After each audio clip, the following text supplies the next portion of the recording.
Bé, jo sóc fill de Sant Cugat, he nascut aquí al poble, m'he criat en els seus carrers i en les seves entitats i al llarg de tota la meva vida he vist canviar molt la ciutat, l'he vist créixer, he vist canviar d'un poble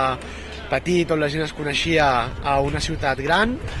Porta aquí a Sant Cugat molt de temps governant i ha estat construint una ciutat que ha crescut monstruosament i que cada vegada és de més alt standing.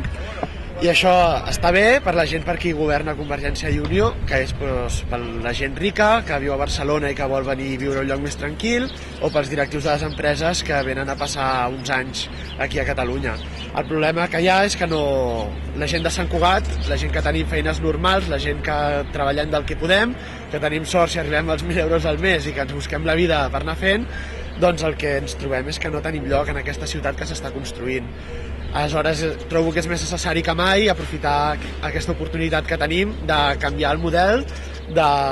sacsejar Sant Cugat, de posar-la cap per avall, de revolucionar Sant Cugat i de construir un Sant Cugat inclusiu i per tothom. No? I crec que l'única alternativa que hi ha al model de Sant Cugat de Convergència i Unió avui en dia és només la CUP i Procés Constituent qui el proposen i qui el poden dur a terme.